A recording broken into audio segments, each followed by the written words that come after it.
Presented by Maslin, Beauty Blend Broadway. Tonight's Tale of Tomorrow, The Little Black Bag, starring Vicki Cummings, with Joseph Anthony.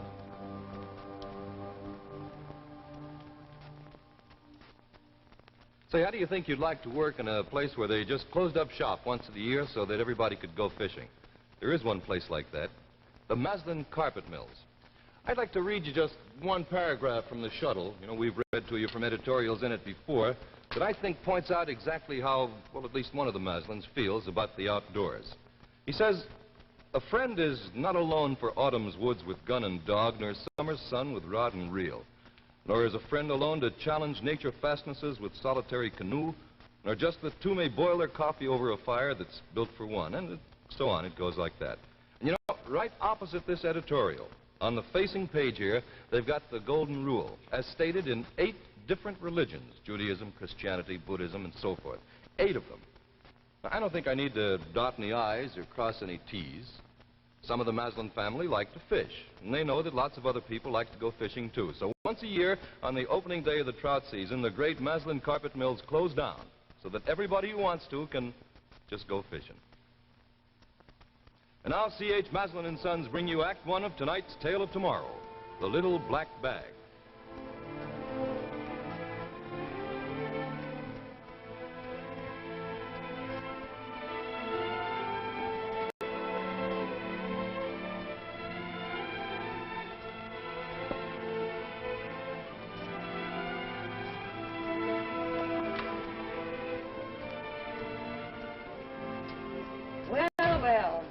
Livingston, I presume.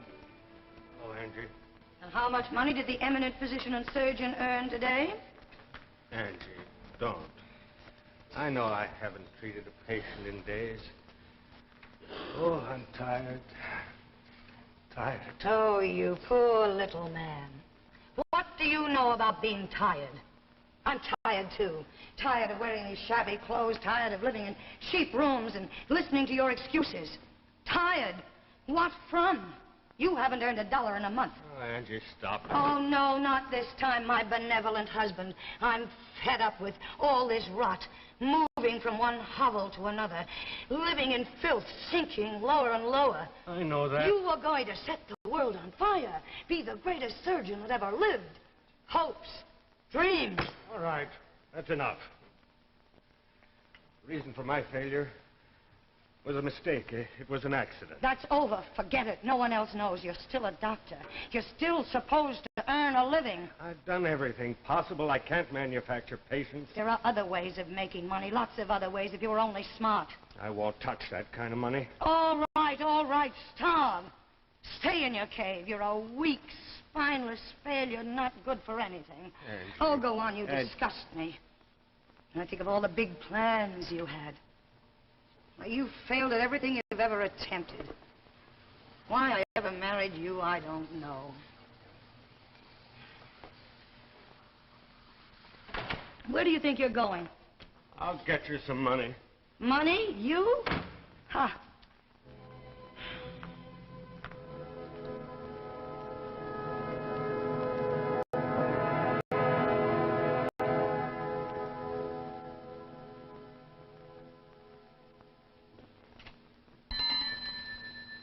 Well, Dr. Fulbright, how are you this evening?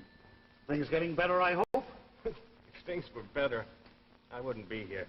Oh, I'm sorry. I thought maybe you'd come to take something out. You know, your watch, perhaps. A man has nothing to do. You needn't keep track of time. How much? Your bag? But Doc, your practice. Your work. Oh, no, I couldn't take that. That's your life. How would you get on? Just tell me what it's worth. No, I couldn't. It's no use to me anymore. Look, Doc, for 25 years you've been in this neighborhood. All over people know you, the good you've done. Such things aren't forgotten. Now, that's all behind me. My practice is washed up. Look, Doc, I've known you a long time. There's something I feel I've got to say. Now, I hope you don't think I'm... Doc, it's your wife, that Angie. Now, you tell me how much I can get on that bag. Okay. Okay, but I hate doing it. So I can let you have $25? $25 for 25 years. No profit in that. I'll take it.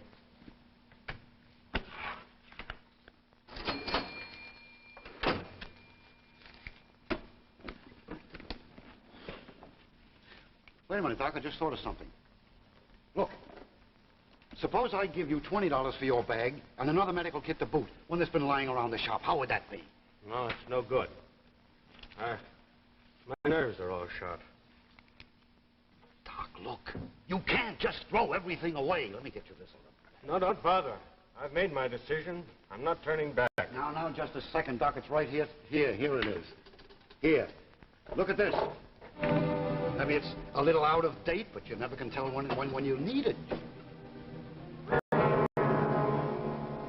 Bag? Where did you get it? Well, that was the darndest thing. One rainy morning, what was about 5 years ago, I came down to open the shop. There it was, right in front of the door. No name, no address, nobody near it. These instruments. I've never seen anything like that before. Neither have I. But I figured the bag had good leather, so I kept it in the window for almost a year. You know, on the highest bid I ever had on it, a man looked inside, saw the instruments, and laughed in my face. That's no good to me, Doc. $5 and it's yours. What do you say? Look, there's no hitch, nothing to worry about. Anytime you want the money back, I'll give it to you. Well, what can I lose? Dust will probably accumulate on this, too. Thanks for your kindness. You're a good friend. Good night. So long, Doc. Good luck.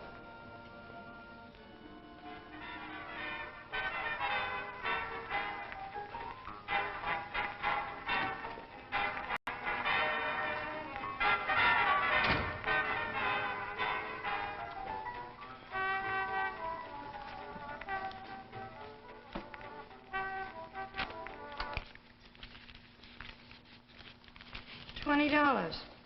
What'd you do, rob a bank? I pawned my medical kit. You pawned? Well, that's just fine.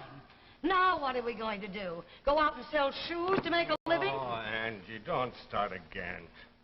Well, I thought you said you pawned it. I did. Well, what's this thing? Made a deal with a pawnbroker. Well, that's going to be a big help to us.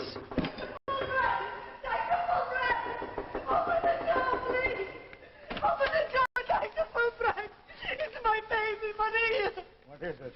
I don't know. She's been sick for 2 days now. I just went into the room to see how she was. And first she was twitching, and then she didn't even move.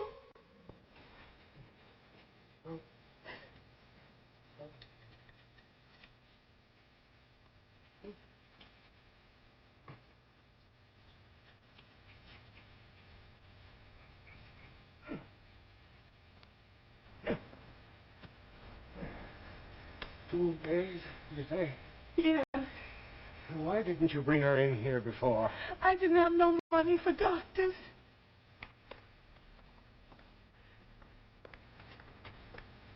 Mrs. Gallucci, Maria's very sick. What is it, doctor?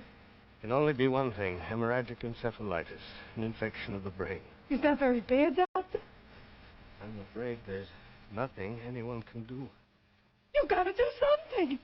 Maria mustn't die. I'm sorry. Sorry is no good. You put her in a hospital. They got medicines and things. They could do something. No, it's too late for that now, Mrs. Gallucci. You move her now, she'll just go more quickly. No, doctor. You gotta do something. You got medicines in a bag. You could give Maria something. There's nothing to give her. You gotta.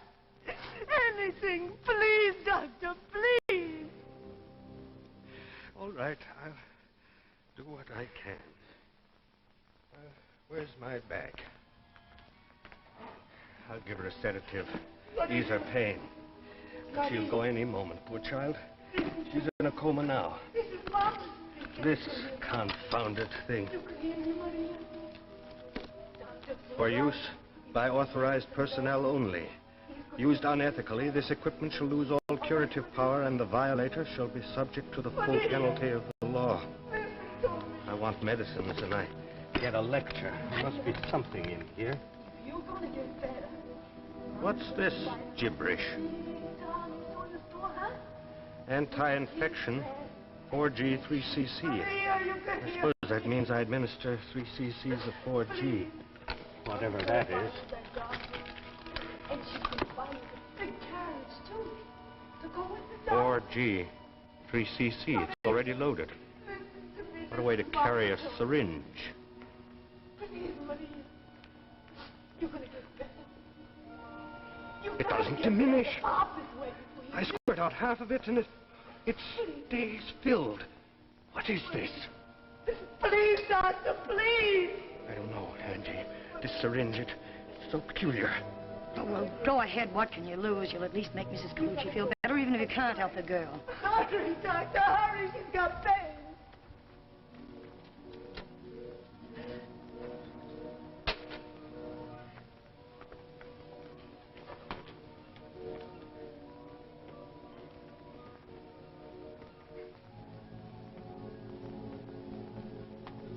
There. Come here, quickly. I don't believe it. Maria! Maria! Doctor, you make her well again. Her pulse is normal. I don't believe I need a drink. All right. Mrs. Colucci, you can take her home. Let her rest. She seems to be all right now. I don't believe it. I don't believe it. You're a better man than me. The doctor made you well again. Doctor, I ain't got no money, but I'm gonna light a candle for you. God bless you, Doctor. Thank you, Mrs. Colucci. I'll drop by tomorrow. Thank you.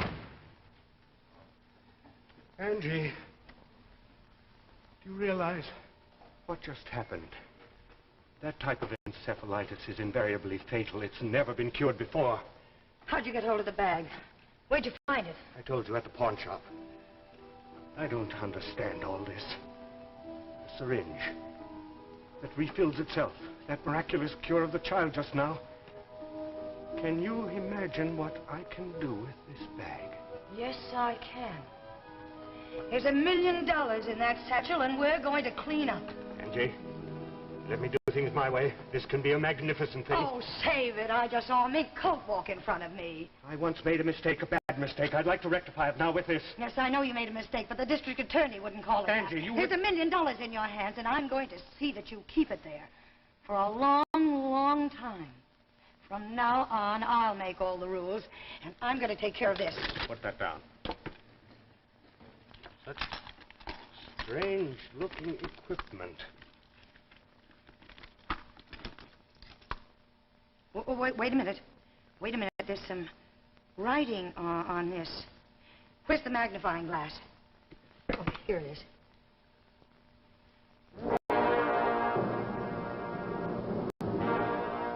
Arthur, look.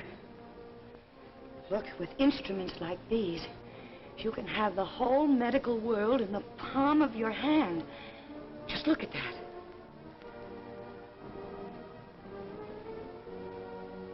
U.S. patent applied for July 15th, the year 2450.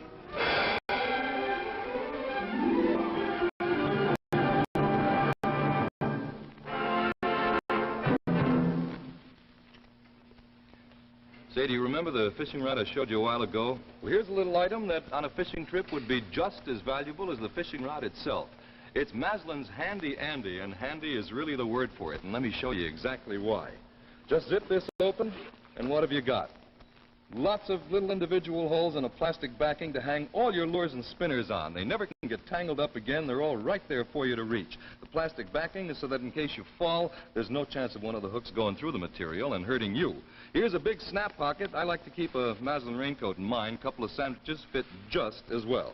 Zip this up out of the way, and back here, you've got more space, lots more. A great big full-width pocket lined with water-repellent material for a large lure box or some other gear. And down on bottom here, a ring on which to hang your landing net. Of course, that's only the half of it, because you can use both sides, one as easily as the other. Here we have a couple of lamb's wool patches for wet and dry flies, or the other way around if you like. Two more pockets for small gear, one snap, one zip, and another one of those great big ones that opens up to hold all kinds of gear like this. And, of course, a lanyard on which you can attach a nipper or a very deluxe knife, sort of the way this one is. And there you have it, the Handy Andy, made by Maslin Sportswear. And what it is, actually, is a tackle box that you can wear. Now, it costs only $6.95. Now, here is a real gift for Father, or a gift for anybody else that you know that happens to like to fish. It comes in this very attractive and very handy plastic container. You can use it over and over again as many times as you want to, even to store those trout in the icebox with. Look for it at your Maslin dealer, the Handy Andy at $6.95. At your Maslin dealer, you'll probably see this display with a Handy Andy on one side, the Colorado River vest on the other. If you don't know the name of your Maslin dealer, just write us. Print your name and address on the back of a postcard and mail it to Maslin Sportswear, Carlisle, Pennsylvania. Do it right away, and we'll let you know right away the name of your local Maslin dealer. And now, Maslin brings you the second act of The Little Black Bag, starring Vicki Cummings. All right, Maria. I have your measurements. You've grown almost an inch in the last 3 months. Keep it up. She's grown good now, Doctor. Ever since you gave her that health pill last year. Since then, no colds, no stomach aches, no pain. Yes, these certainly are marvelous little things. Anytime you need another, just let me know. I'm well stocked. Oh, you've been more than good to us already, Doctor. The things you did. Maria's sickness, my pneumonia, the health pills. I was glad to do it, Mrs. Colucci. And to think that you still see us now after 2 years. And with such a success. All the rich people waiting outside. I'll always have time for you and Maria. You know, in a way, you've been responsible for all this. Come anytime. Come, Maria. Dr. Fulbright has other patients to see. You're a good man, Doctor. I never forget. What's going on here? The waiting room is full of patients. Patients who can pay. Come, Maria. Sorry to take up so much valuable time. Goodbye, Doctor. You didn't have to say that. Oh, what difference does it make? You haven't got time to waste on charity cases. Out there, that's where the money is. Angie, haven't we got enough now? The car, this office, our home in Connecticut. Can't we afford a little kindness? Think of the good we're doing. Think of the good we're doing. What if the instruments stop working? What if the bottles and the hypodermics run dry? What then? They never have. They keep refilling themselves. But they might, and the day they stop, we're right back where we started. I have no right to use these instruments for selfish purposes. You are a fool. This is the chance of a lifetime. You forget one thing. For use by authorized personnel only. Used unethically... Oh, stop with that scared talk. I've heard it 1,000,000 times. It doesn't mean a thing. You may not think so, but we'd be fools to ignore it. Oh, that's a laugh. How could anybody from the 25th century reach us? How did they send that bag back through all the time? How do they keep refilling the bottles and hypodermics? Why are the instruments always sharp and sterile? We don't know how these things work. This is 1952. I tell you, we're perfectly safe. Nothing can touch us. How do you know nothing can touch us? Perhaps there's a machine. A time machine that can send things to us from the future. Perhaps somewhere in the 25th century, there's a machine or a man who controls this bag, keeps supplying it, knows all the uses to which it's put. One deviation or false move and it can be taken back. We don't know where these things come from. Oh, you're out of your mind. First chance we get to get some real money, and you talk theories. I tell you, this is too important for just one person. It belongs to everybody. Just look at the magnificence of these scalpels. This one does its work without pain, without bleeding. This can find cancerous growth and eliminate it immediately. Angie, I tell you, this is a science far beyond anything we've ever known. We must walk a straight line. You have to drink. Oh, please be quiet. I'm trying to think. The 25th century. A medical kit from the 25th century. Be careful. That's the amputation scalpel. Don't you It's think very I dangerous. know what it is? I know these instruments as well as you do. For 2 years, I've watched you work, and I can handle them as well as you can. Don't be a fool. Training for a nurse doesn't make you a surgeon. You would know the first thing about surgery. Wouldn't I? I've seen these instruments move themselves. I've seen them do it. Anybody could be a success with these. Send in the next patient. Let's get things cleared up fast here. I want to talk to you a moment later. Talk to me now. Later. Patients are waiting. Send in Mrs. Lagan. And don't forget to ask her for a big fee. She looks really wealthy. Mrs. Lagan, the doctor will see you now. Mrs. Lagan, how do you do? Dr. Fulbright, I've heard so much about you. Everyone raves so. I hope you'll be able to do something for me. Come right this way. Make yourself comfortable. Thank you. Well, you say that you are suffering from muscular paralysis. That's correct, Doctor. My arm has been paralyzed now for 5 years. All other doctors have given up hope of curing me. Well, let me see. The last physician said the muscles were dead. They'd never function again. I just thought perhaps... Yes, give me the myotome, please. Yes, doctor. Now, just relax a moment. What's that? You have What are you nothing going to do? worry. You have nothing to worry about. No, Hey. no, you're going to cut me. I don't want you to. I won't let you. Wait, cutting right into me. I don't feel a thing. There's no pain. Sit still. You're going to be all right. The arm will heal instantaneously. Give me the ointment. Right here, Dr. Fulbright. It feels so strange. All sort of tingling. As if the dead nerves were coming to life. There. I think that's enough. Now, move your fingers. Move my finger. Oh, that's impossible. They've been paralyzed for 5 years. Do as I say. Move your fingers. I don't believe it. They're moving for the first time in 5 years. Now, you just exercise them today and come and see me tomorrow. The arm, the muscles have been completely restored. You will have no further troubles. Well, I don't know what to say. It's a miracle. Those instruments, the things you've done, the world should know of this technique. It will. Shortly. I promise you. And I'll send you a bill tomorrow, Mrs. Lagan. Thank you. Yes, of course. By all means. Whatever you think is right. Thank you, Doctor. You're a very great man. Goodbye. And thank you again. Goodbye, Mrs. Lagan. Goodbye.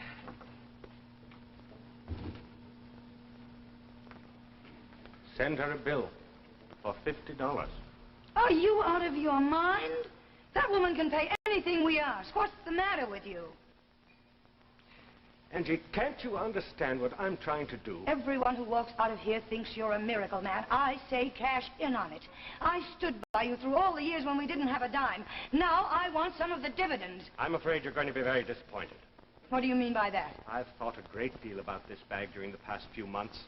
And? Such a gift cannot be held by one person. It belongs to the entire profession. You can't be serious. I'm not a young man anymore. I've got to make sure that if anything happens to me, all this will go to the proper authorities. You said enough. That's out. Never mention it again. Do you understand? Angie, you have no right... Otherwise, I'll go to the police and tell them how you killed a patient because you came in drunk before an operation. Doctor. It's funny, but I'm not afraid anymore. After all these years, I'm not afraid. Oh, look. Arthur, once we meant a great deal to each other. Once there wasn't anything in the world you wouldn't do for me. It's too late, Angie. I sent the letter this morning. By tomorrow, the entire world will know of the revolutionary medical power transported to us from the 21st century. Stupid fool. You're throwing away a gold mine. I won't let you. There's nothing you can do. I won't let you.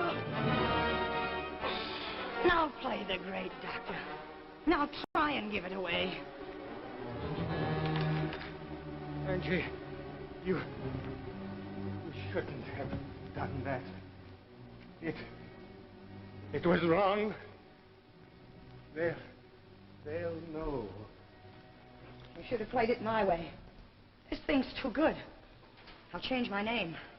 They'll never find me. I'll get away with this, and I'll make a fortune. The main thing is that I have the black bag. Nothing can stop me now. What? What's going on here? The instruments. Where are the instruments? Oh, no. No. What is it? Dr. Fulbright. I don't believe it. No. Everything all right? Where are the instruments? Dr. Fulbright. No. Dr. Fulbright. No, this can't be happening. Dr. Fulbright. I won't let it. By authorized personnel only. Used unethically, this equipment shall lose all curative power, and the violator shall be subject to the full penalty of the law.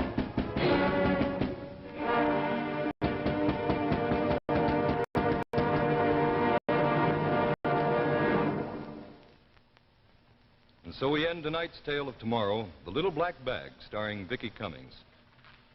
Before I tell you about next week's play, you remember this music? Sure you do. Beautiful old song called Loch Lomond. And when you hear it, you should think of home decorating, because Loch Lomond's not just the name of a beautiful old song. It's also the name of one of the Maslin's newest developments. Take a look. Here it is. Nice, isn't it? This is the textured pile, which actually means that you get a textured tweed effect, and it's beautiful as well as long-wearing. Loch Lomond comes in 2 tones of one color, or if you prefer, 2 color effects, so that it will fit into almost any type of room or color scheme. It also comes in the contemporary leaf design in self-tones of one color, or as here, in 2 contrasting colors. Same width, same price as textured Loch Lomond.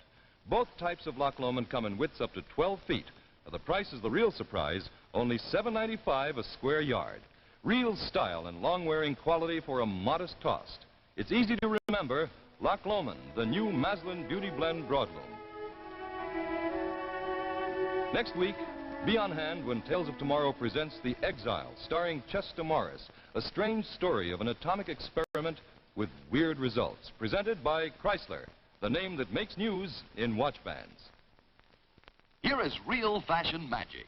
The expansion watch band that transforms any woman's watch into a modern bracelet watch. It's Golden Fantasy by Chrysler. Think of it. A bracelet watch usually costs $50 or more. But Golden Fantasy gives you this same style for only $9.95, tax included. So go to your jeweler, ask him to show you Golden Fantasy. See for yourself how Chrysler makes news in watch bands.